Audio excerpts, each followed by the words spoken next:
کہ ان کے مسجدوں میں ایمان کے حلقوں سے ایمان میں کمال پیدا ہوتا ہے. اس لیے معاذ بن جبل رضی اللہ تعالیٰ عنہ وہ مسجد میں ایمان کا حلقہ قائم کرتے اور صحابہ سے کہتے اجلس بنا نؤمن ساعتن، آؤ تھوڑی دیر کے لیے ہمارے ساتھ اپنے رب پر ایمان لائیں گے. عبداللہ بن رواحہ فرماتے تھے اٹھو ہمارے ساتھ اپنے رب پر ایمان لائیں گے. حضرت ابو ہریرہ فرماتے تھے کہ چلو مسجد میں تعلیم کے حلقوں میں جڑو. یہ سارے گشت اور ملاقاتیں مسجد میں جمع کرنے کے لیے ہیں. یہ ساری محنت اور گشت اور ملاقاتیں مسجد میں جمع کرنے کے لیے ہیں، کیونکہ میرے دوستو عزیزو اصل میں طبیعتوں کو بدلنا ہے. گناہ کے ماحول میں رہتے رہتے گناہوں سے طبیعت اتنی مانوس ہو گئی ہے کہ اب ایمان کے حلقوں سے اور مسجد کے ماحول سے خاصی وحشت ہونے لگی ہے. ہم چاہتے ہیں گشتوں کے ذریعے انہیں گناہوں کے ماحول سے نکال کر عمل کے ماحول میں لے کر آؤ. صرف بات پہنچانا تبلیغ نہیں ہے بلکہ دلوں میں اتارنا تبلیغ ہے. یہ سب مولانا الیاس صاحب کی بات میں عرض کر رہا. حضرت فرماتے تھے کان میں بات ڈالنا تبلیغ نہیں ہے بلکہ دلوں میں اتارنا تبلیغ ہے، اور دلوں میں اترنے کی جگہ اصل مسجد ہے. اس لیے ہمیں دعوت دے کر ہر حال میں کوشش کر کے مسلمان کو مسجد میں آنے پر آمادہ کرنا ہے. پیار سے، محبت سے، نرمی سے، بہت مسجد کے فضائل بتلا کر آپ چاہیں 10 منٹ دے دیں مگر مسجد چلیں. یہ میں اس لیے عرض کر رہا تاکید سے کیونکہ دلوں کے پلٹنے کی جگہ اصل مسجد ہے. آپ بے شک گشتہ بات کر لیں گے، آپ کی بات کوئی سن بھی لے گا، لیکن اصل میں بات سنانا کافی نہیں ہے بلکہ اس کے دل کا بدلنا، اس کی طبیعت کا بدلنا اصل ہے. آپ اندازہ کریں نا، راہ چلتے کسی ڈاکٹر سے کہیں آپ میری نبض دیکھ لیجئے، وہ کہے گا نہیں میرے کلینک میں آؤ، یہ میرے دیکھنے کی جگہ نہیں ہے. آپ راہ جلدی کسی وکیل سے کہیں میرا مقدمہ سن لیں، وہ کہے گا میرے دفتر میں آؤ.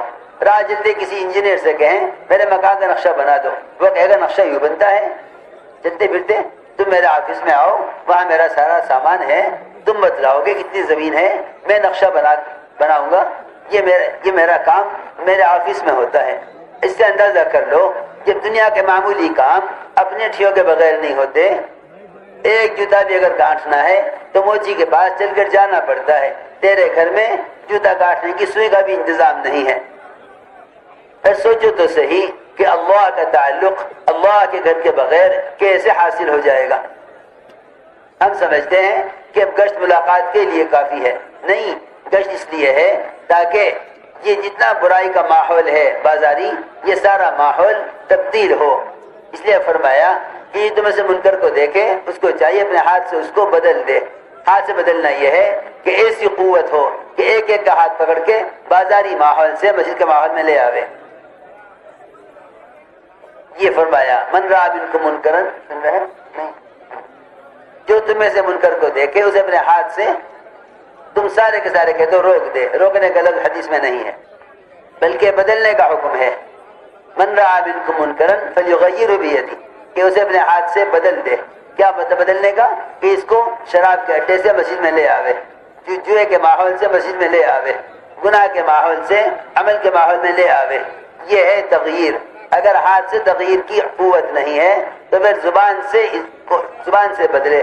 زبان سے بدلنا یہ ہے کہ تم ملاقاتیں کر کے مسجد کے ایسے فضائل بیان کرو کہ یہ آدمی بازار کے ماحول سے تمہاری سمجھانے پر بازار کے ماحول سے مسجد کے ماحول میں آ جاوے. اس سے یہ آدمی بدل جائے گا. کیونکہ کسی کو اندر تبدیلی لانے کے لیے اس کے مقام کو بدلنا بھی ضروری ہے. بازار ایک آدمی بیمار ہے تو اسے اس کی بیماری سے صحت کے لیے گھر کے ماحول سے گھر کے ماحول سے اسپتال کے ماحول میں لانا پڑے گا کہ اسپتال کے ماحول میں رہ کر ہی صحت ہوگی. ایک چھوٹے سے اگر آپریشن کا بھی، ایک چھوٹے سے پھوڑے کا بھی اگر چیرا دینا ہے آپریشن، تو یہ کہے گا ڈاکٹر کہ آپ کو او ٹی میں آنا پڑے گا. کیوں بھائی؟ ایسا ہی ہے نا کہ آپ کو او ٹی میں آنا پڑے گا. وہ کہے گا چھوٹا سا کام ہے یہاں کر دو. وہ کہے گا آپ کے گھر میں اتنے جراثیم اور غبار ہے کہ میں زخم کھول دوں گا تو یہ بھرے گا نہیں. سوچو تو صحیح، ایک چھوٹے سے پیر کے پھوڑے کا آپریشن گھر میں نہیں کرتا ڈاکٹر، تو تم اتنا بڑا آپریشن گھر میں بیٹھ کے کیسے کرو گے کہ اس کے معاملات، اس کا معاشرہ، اس کی حرام کمائی، اس کا دنیا سے محبت، ان سارے امراض کا علاج کیسے کر لو گے گھر کے ماحول میں، جہاں اس کے گناہوں کے جراثیم سے سارا گھر بھرا ہوا ہے، پہلے اس کو ان غلط جراثیم کے ماحول سے نکال لو۔ میری بات غور سے سنو، ابھی تک ہمارے ساتھیوں نے اس کو طبیعت پر لیا نہیں ہے کہ ایک آدمی کو مسجد کے ماحول میں لا کر سمجھانا کتنی اہم سنت تھی اور صحابہ اس پر کتنی کوشش کرتے تھے۔ ابھی تو ایک تنظیمی پروگرام چل رہا ہے، محنت اس کی ہے کسی طرح بازاری آدمی مسجد میں آ جاوے، اس محنت کو گشت کہتے ہیں، اس محنت کو گشت کہتے ہیں۔ کسی طرح ایک مسلمان مسجد میں آ جائے، اس محنت کو گشت کہتے ہیں۔ تم بنا، اٹھو ہمارے ساتھ، آؤ ہمارے ساتھ، چلو ہمارے ساتھ۔ حضرت عمر رضی اللہ تعالیٰ کے بارے میں روایت میں ہے، ایک کی خوشامد کرتے تھے، ہاتھ پکڑتے تھے، کہتے تھے تھوڑی دیر کے لیے ہمارے ساتھ آ جاؤ مسجد میں، اب میرے پر ایمان لائیں گے۔ بس تم سب گشت کرنے والے یہ عزم کر لو کہ انشاءاللہ ہمیں اس طرح اپنے بازاروں پر اور ہوٹلوں پر اور جتنے عیاشی کہتے ان پر ہمیں گشت کر کے اس طرح محنت کرنی ہے۔ میں قسم کھا کر کہتا ہوں، جب تک تم یہ نہیں کرو گے اس وقت تک تم مسجد سے باہر کے باطل ماحول کو بدل نہیں سکتے۔ تم ابھی مسجد کے اندر جمع ہونے والے مجموعوں کو دیکھ کر مطمئن ہو، ہماری مسجد سے اتنی جماعتیں نکلتی ہیں، ہماری مسجد میں 50 آدمی بیٹھتے ہیں، ارے 50,000 آدمی جو بازار میں شیطان کے اڈے پر اور شیطان کی صحبت میں رہ کر یعنی کفر کے راستے پر جا رہے ہیں، ان کو تو دیکھنے کا فکر، ان کو دیکھ کر تو فکر ہے نہیں، مسجد میں جمع ہونے والوں کو دیکھ کر ہمارے ساتھی مطمئن ہیں، اس میں کوئی شک نہیں، جو ہو جائے اس پر شکر ادا کرو۔ لیکن مسجد کے باہر کے ماحول کو دیکھو کہ اتنی امت نقصان میں جا رہی ہے، ان میں سے ایک ایک کو مولانا الیاس صاحب فرماتے تھے ایسے گشت کیا کرو جیسا کہیں سیلاب آ جائے تو ڈوبنے والوں کو کس طرح بچایا جاتا ہے، کہیں ٹرین ٹکرا جائے تو زخمی لوگوں کو کیسے ملبے میں سے دبے ہوئے کو کیسے نکالا جاتا ہے۔ اتنی فکر، اس سے زیادہ فکر سے محنت کرنی ہوگی، کیونکہ یہ تو یہاں مر کر شہید ہو سکتے ہیں، مگر یہ بازاری ماحول میں رہ کر اللہ کے دین سے دور ہو رہا ہے۔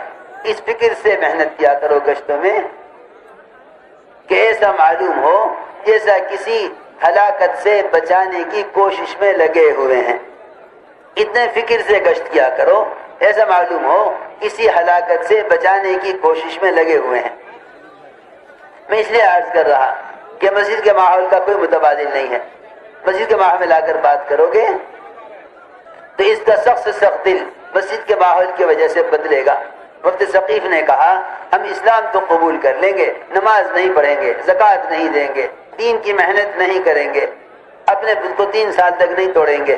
آپ نے فرمایا ان کو مسجد میں رکھو، اعمال مسجد ان کے دلوں کو اسلام کے لیے نرم کر دیں گے۔ یہ بڑی حکمت تھی مسجد کے ماحول میں رکھنے کی۔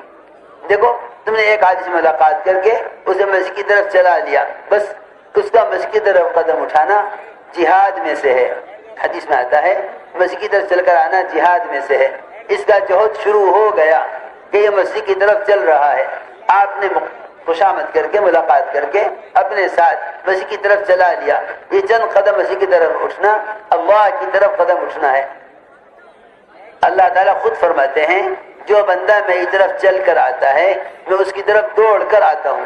اسی طرح حدیث قدسی ہے کہ جو بندہ میری طرف چل کر آتا ہے میں دوڑ کر آتا ہوں۔ میرے دوستوں بزرگوں عزیزوں، ملاقاتوں کے ذریعے مسلمانوں کو مسجد کی طرف لانے سے بڑھ کر اللہ کی رحمت کے متوجہ ہونے کا اور کوئی ذریعہ نہیں، اس حدیث قدسی کی وجہ سے جو اللہ تعالیٰ خود فرما رہے ہیں کہ جو بندہ میری طرف چل کر آتا ہے میں اس کی طرف دوڑ کر آتا ہوں، یہ فرمایا حدیث قدسی ہے۔ اس لیے ہم گشت کر کے ہر ایمان والے کو ایمان سیکھنے کے عنوان پر مسجد میں لانے کی کوشش کریں، یہ اصل کام ہے، کیونکہ میں عرض کر چکا ہوں کہ ایمان کی تقویت کی اصل جگہ مسجد میں ایمان کے حلقوں میں جڑنا ہے۔ ایمان کی تقویت کی اصل جگہ مسجد میں ایمان کے حلقوں میں جڑنا ہے، یہ اصل جگہ ہے ایمان کی تقویت کی۔ دور صحابہ میں معمول یہی تھا، چور سے چوری ہو گئی اس کو مسجد کے ستون سے باندھ دیا تاکہ اعمال مسجد اس کے دل میں چوری کی نفرت پیدا کر دیں۔ اس طرح ہمیں بھی ملاقاتیں کر کے لوگوں کو مسجد کے ماحول میں آنے پر آمادہ کرنا ہے۔ سخت سے سخت دل مسجد میں آ کر بات کو سننے کے لیے تیار ہو جائے گا، حضرت طفیل بن عمرو دوسی رضی اللہ عنہ نے کان بند کیے ہوئے تھے آپ کی بات کے سننے سے. فرماتے ہیں کہ میں مسجد میں داخل ہوا, اپنے کانوں کو روئی سے بند کر کے مسجد میں قدم رکھتے ہی خیال آیا کہ مجھے ان کی بات سننی چاہیے. کان بند کیے ہوئے ہیں, آپ کی بات سے نفرت, لیکن فرماتے ہیں مسجد میں قدم رکھتے ہی میرے دل نے کہا کہ ان کی بات سننی چاہیے. فرماتے ہیں میں نے کان سے روئی نکالی اور آپ کی بات سنی اور اسلام قبول کیا اور اپنی قوم کو دعوت دے کر 80 خاندانوں کے اسلام میں داخل ہونے کا ذریعہ بنے. ایک آدمی صرف 80 خاندانوں کے اسلام میں آنے کا ذریعہ بنا. وہ شخص 80 خاندانوں کے اسلام میں آنے کا ذریعہ بنا, وہ شخص جو بات سننا نہیں چاہتا تھا, صرف اس لیے کہ مسجد میں داخل ہو گیا. میں ضروری بات عرض کر رہا ہوں, آپ حضرات گشتوں کے ذریعے اس کی پوری کوشش کریں کہ ایک مسلمان کو کسی طرح مسجد کے ماحول میں لے آؤ. حدیث میں آتا ہے مسجد میں آنے والے سے اللہ تعالیٰ اس سے بھی زیادہ مل کر خوش ہوتے ہیں جتنا کوئی اپنے دوست اور رشتہ دار سے مدت کے بعد مل کر خوش ہوتا ہے. اس سے زیادہ اللہ خوش ہوتے ہیں. سوچو تو صحیح, جب آنے والے جتنا خوش ہوتے ہیں تو لانے والے سے کتنے زیادہ خوش ہوں گے. ہم کیوں نہیں غور کرتے اس بات کو کہ ایک مسلمان کو مسجد میں لے آؤں گا تو اللہ تعالیٰ مجھے اپنے قریب کر لیں گے. آپ اندازہ کریں, آپ کسی کھوئے ہوئے بچے کو اس کے باپ سے ملا دیں, کسی کھوئے ہوئے بچے کو, وہ باپ یہ کہے گا لانے والے سے کہ جو چاہو منہ مانگا انعام لے لو, میرا ایک ہی ایک بیٹا تھا, تم نے اس بچے کو تلاش کر کے مجھ تک پہنچا دیا, جو چاہو گے وہ ملے گا. جب ایک باپ کو اپنے بیٹے سے تھوڑی محبت ہے اللہ کے اپنی مخلوق سے محبت کے مقابلے میں, تو اگر ایک انسان کو اللہ کے گھر لے آؤ گے, اللہ سے ملا دو گے, تو اللہ تعالیٰ تمہیں کیا نہیں دیں گے. ہم نے ابھی تک اس پر غور نہیں کیا. انبیاء علیہ السلام کو جو اللہ کا قرب خاص ہے وہ اللہ کے بندوں کو اللہ سے جوڑنے کی اذیتوں کے برداشت کرنے کی وجہ سے ہے. اللہ کے بندوں کو اللہ سے جوڑنے کی جو اذیتیں ہیں, ان اذیتوں کے برداشت کرنے کی وجہ سے انبیاء علیہ السلام کا اللہ کے ساتھ قرب خاص ہے. میرے دوستو عزیزوں, حضرت فرماتے تھے کہ اگر تم اس طرح محنت کرو گے اور ان کی نقل اتارو گے تو اللہ تعالیٰ اس طرح مدد کریں گے تمہاری جس طرح انبیاء علیہ السلام کی مدد کی ہے, اور دعائیں تمہاری ان کی دعاؤں کی طرح قبول ہوں گی, بشرط یہ کہ ان کی طرح محنت اور ان کی طرح امت کے لیے غم ہو دلوں میں. تو اللہ رب العزت, سنو دھیان سے, تو اللہ رب العزت اس طرح ہمیں ان کی طرح نوازنے والے ہیں. ہمیں اس طرح محنت کرنی ہے. سنو غور سے, ادھر دیکھو, میری طرف کہاں دیکھ رہے, توجہ سے سنو بات. ہمیں اس طرح محنت کرنی ہے. یہ ہے سب سے پہلا کام تبلیغ میں, دعوت کے ذریعے سب سے پہلے یقینوں کا بدلنا ہے. اس یقین کی تبدیلی کا اصل تعلق مسجد میں ایمان کے حلقوں سے ہے. ہمیں گشتوں کے ذریعے ایک ایمان والے کو مسجد کے ماحول میں لانا ہے. یہاں لا کر اللہ کا تعارف کرواؤ, ایمان کی حقیقت سمجھاؤ, اور یہ ضرور بتلاؤ کہ ایمان کسے کہتے ہیں. پہلے تو ایمان بالغیب سمجھاؤ, وہ یہ کہ جتنا مسجد سے باہر کا پھیلا ہوا مادی نقشہ ہے, ان سب سے کچھ نہیں ہوتا, کرنے والی ذات صرف اللہ کی ہے. یہ بات اللہ کے گھر میں لا کر سمجھاؤ. یہاں لا کر جتنا ہم اللہ کی ذات کو سمجھائیں گے, باہر نکل کے پھر اسی کی دعوت بھی دیں گے. اس سے میرے دوستو عزیزوں اللہ کی ذات کے ساتھ تعلق بڑھے گا. اور ایمان کو ایمان کی علامتوں میں سمجھاؤ, کیونکہ ایمان کی علامت اصل اللہ کی اطاعت ہے, اور اس کی اطاعت پر آنے کا سب سے بڑا ذریعہ نماز ہے. جب مسجد کے ماحول میں لا کر یہ سمجھا دو گے کہ باہر کی پھیلی ہوئی کائنات کے جتنے نقشے ہیں, ہم ان نقشوں سے نہیں پلتے, اللہ پالتے ہیں, عمل پر پالتے ہیں, تو سارے نقشوں کا یقین دلوں سے نکل کر نماز سے کامیابی کا یقین دل میں پیدا ہوگا. کیونکہ جب تک ایمان کے ماحول میں رکھ کر شکلوں کا انکار نہیں کیا جائے گا, اس وقت تک یہ باہر کی شکلوں کی وجہ سے نماز کو چھوڑتا رہے گا. کہ نماز اور دکان یہ دونوں چیزیں یقین میں جمع نہیں ہو سکتی. یہ مت کہا کرو کہ بھئی اسباب بھی ہیں اعمال بھی ہیں. اگر اسباب اور اعمال کو یقین میں جمع کر لیا تو اسباب یقین میں باقی رہیں گے، نماز اور اعمال یقین سے نکل جائیں گے۔ یوں مت کہو کہ اسباب بھی ہیں اعمال بھی ہیں، یوں کہو صرف اعمال ہی ہیں جن پر اللہ کا وعدہ ہے، اسباب پر اللہ کا کوئی وعدہ نہیں ہے۔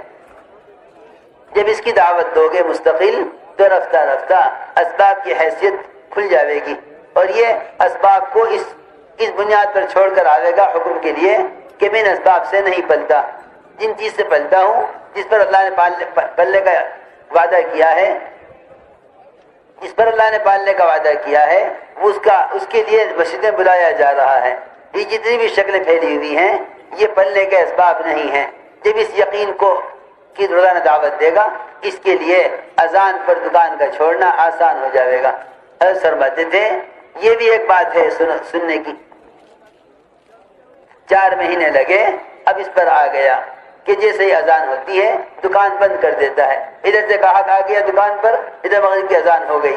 یہ گاہک بھی آج ایسا آیا کہ آج اللہ کی شان، صبح سے لے کے 8 بجے سے رات کے 8-7 بج گئے، ابھی تک کوئی گاہک آیا ہی نہیں تھا۔ آج اللہ کسی گاہک کو لائے ہی نہیں، صبح سے لے کر شام ہو گئی، 4 مہینے لگایا ہوا ساتھی ہے دکان پر، صبح سے لے کے بیٹھے بیٹھے شام ہو گئی، آج کوئی گاہک آیا ہی نہیں۔ اللہ نے ایک انتظام کیا ہوا ہے اس کے یقین کو پرکھنے کا اور اس کے ایمان کے امتحان کا، اللہ نے ایک انتظام کیا ہے، اس انتظام کو ہمارے ساتھی بھی نہیں جانتے۔ یوں کہتے ہیں پتہ نہیں کیا بات ہے، آج صبح سے کوئی گاہک ہی نہیں آیا۔ اللہ تیرا ایک امتحان لینے والے ہیں، اس کے لیے تیرے صبح سے لے کے شام تک سارے گاہکوں کے دل کو اللہ نے تیری دکان سے پھیرا ہوا ہے۔ مغرب کی اذان ادھر ہوئی، ادھر گاہک آ گیا، اتنا مال لینے آیا ہوں جتنی تیری آمدنی صبح سے لے کے اب تک ہوتی۔ اس نے سوچ لیا کہ اللہ ہی نے تو بھیجا ہے، اللہ نے بھیجا ہے کمانے کے لیے نہیں، یہ دیکھنے کے لیے بھیجا ہے کہ اس وقت مغرب کی نماز کے لیے جاتا ہے یا اللہ کے بھیجے ہوئے گاہک کی وجہ سے نماز کو ضائع کرتا ہے۔ اس نے کہا نہیں، میرے تو 4 مہینے لگے ہوئے ہیں، میں تو پہلے نماز پڑھوں گا۔ اس نے کہا کہ تو نماز کے لیے جائے گا، میں سامان نہیں خریدوں گا۔ کہ سامان نہیں خریدتا نہ خرید، اللہ پالتے ہیں، عمل پر پالتے ہیں۔ انہوں نے میرا امتحان لیا ہے، اگر اس وقت میں نے نماز چھوڑ کر اللہ کے بھیجے ہوئے گاہک کے مطالبے کو پورا کر دیا اور اللہ کے مطالبے پر مسجد میں نہ آیا تو اللہ اس سے بڑی مصیبت لاویں گے جتنے بڑے گاہک کو لائے ہیں۔ یہاں یہ امتحان میں کامیاب ہو گیا، لوگ کہیں گے جماعت میں سب سے زیادہ ایمان والا وہی ہے جس نے اذان پر ایسے گاہک کو بھی کی پرواہ نہ کی اور دکان بند کر دی۔ حالانکہ اللہ تعالیٰ نے بھی اس کو چھوٹے امتحان سے گزارا ہے، اس کو چھوٹے امتحان سے گزارا ہے۔